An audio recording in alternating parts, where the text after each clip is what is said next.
Assalamualaikum warahmatullahi wabarakatuh. Bismillahirrahmanirrahim. Alhamdulillahilladzi anzala Qur'ana fi hudal linnas wa bayyinatin minal huda wal furqan. Wassalatu wassalamu ala asyrafil anbiya wal mursalin sayyidina Muhammadin wa ala alihi wa sahbihi ajma'in, amma ba'd. Saudaraku rahimakumullah, di bulan suci Ramadan ada satu malam yang sangat istimewa dan penuh dengan keberkahan, yakni malam nuzulul Quran. Namun pertanyaan penting yang perlu kita renungkan bersama adalah, apakah nuzul Quran hanya kita jadikan sebagai peringatan tahunan, atau benar-benar kita rasakan kehadirannya di dalam hati dan kehidupan kita? Karena sejatinya nuzul Quran adalah cahaya bagi kehidupan kita, bagi umat manusia. Saudaraku rahimakumullah, para ulama mufassir menjelaskan ada 3 tahapan Al-Quran diturunkan. Tahapan yang pertama, secara keseluruhan dari Lauhul Mahfuz ke Baitul Izzah atau langit dunia pada malam Lailatul Qadar. Allah berfirman dalam Quran surat Al-Qadar ayat 1, A'udzubillahi minasyaitonirrajim. Bismillahirrahmanirrahim. Inna anzalnahu fi Lailatul Qadar. Sesungguhnya kami telah menurunkan Al-Quran pada malam Lailatul Qadar. Tahapan yang kedua, Malaikat Jibril alaihissalam diperintah oleh Allah Subhanahu wa taala untuk menyampaikan Al-Quran dari Baitul Izzah secara bertahap sesuai dengan kondisi dan kebutuhan umat saat itu. Baik ayat-ayat Al-Quran sebagai petunjuk, sebagai hukum, sebagai jawaban atas peristiwa tertentu, ayat tentang perintah, larangan, dan ayat-ayat yang menjelaskan tentang kisah-kisah umat terdahulu. Maka dari itu, yang secara kelangsungannya dilangsungkan kurang lebih selama 23 tahun, 13 tahun di Mekah dan 10 tahun di Madinah. Ini sehingga umat Islam mampu mempelajari Al-Quran secara perlahan dan secara mendalam. Tahapan yang ketiga, dan ini yang paling utama, turunnya Al-Quran dari lisan suci baginda Rasulullah Muhammad SAW kepada hati umat manusia. Dan inilah Al-Quran benar-benar hidup. Al-Quran tidak hanya digunakan sebagai bacaan semata, tetapi ia harus dipelajari, ia harus dipahami, dihafalkan, dan sebagaimana yang dicontohkan oleh baginda Rasulullah Muhammad SAW kepada kita sebagai umatnya. Al-Quran adalah cahaya bagi kehidupan, dan Al-Quran adalah cahaya bagi hati kita sebagai umat manusia. Saudaraku rahimakumullah, peristiwa nuzul Quran setidaknya ada 2 hikmah besar yang bisa kita ambil.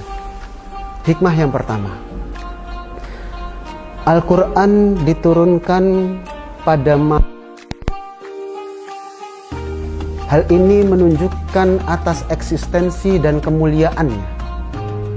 Al-Quran, kitab suci yang mulia, dikirim oleh Malaikat Jibril yang paling mulia kepada Nabi yang paling mulia untuk umat yang dimuliakan. Sehingga bulan Ramadan sering kita sebut sebagai bulan Al-Quran. Maka sepantasnya kita sebagai umat manusia sering membaca dan berinteraksi dengan Al-Quran.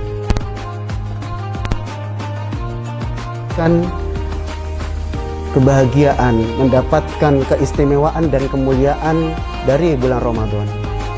Hikmah yang kedua, Al-Imam As-Suyuti dalam kitabnya At-Tibyan fi Ulumil Quran beliau menjelaskan bahwa Al-Quran diturunkan secara bertahap agar mudah dipahami, agar mudah dihafalkan, dan agar mudah untuk diamalkan dalam kehidupan sehari-hari. Dengan Al-Quran diturunkan secara keseluruhan, maka umat manusia akan mengalami kesulitan untuk memahami Al-Quran. Al-Quran bisa menjadi lebih dekat, dan Al-Quran bisa membumi dan menjadikan kehidupan bagi umat manusia. Saudaraku rahimakumullah, Al-Quran adalah zikir terbaik. Banyak orang yang terlihat sibuk, rajin bekerja, rajin beribadah, tapi hatinya gelisah dan mudah marah. Bukan karena kekurangan uang, bukan karena kurang harta, bukan karena kurangnya jabatan, tapi karena dari cahaya Al-Quran. Saudaraku rahimakumullah, baginda Rasulullah Muhammad SAW bersabda, Iqra'ul Quran fa innahu ya'ti yaumal qiyamati syafi'an. Bacalah Al-Quran, karena di hari kiamat ia akan menjadi syafaat bagi orang yang membacanya. Kelak di alam kubur, Al-Quran akan menjadi peneman kita. Bukan harta, bukan jabatan, bukan kekuasaan yang menemani kita di alam. Ayat-ayat suci Al-Quran yang sering kita baca dengan keimanan dan keikhlasan.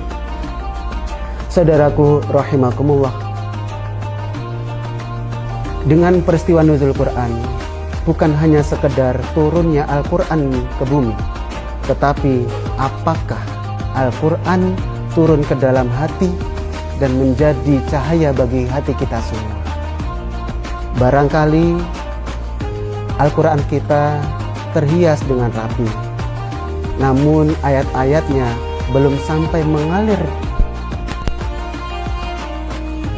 Bisa jadi kita hafal dengan beberapa surat Al-Quran, namun belum merubah akhlak kita.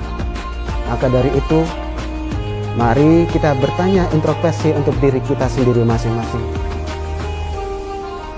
Kapan terakhir kali Al-Quran kita baca tanpa tergesa-gesa? Kapan terakhir kali Al-Quran membuat kita menangis? Dan ataukah Al-Quran selama bulan Ramadan kita buka, namun setelah bulan Ramadan kita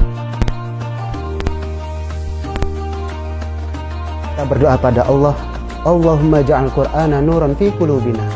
Duhai Allah, jadikanlah Al-Quran sebagai cahaya bagi hati kami, sebagai penyejuk bagi dada kami, dan sebagai penolong ketika kami menghadap kepadamu.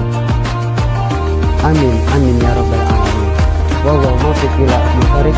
Wassalamualaikum warahmatullahi wabarakatuh.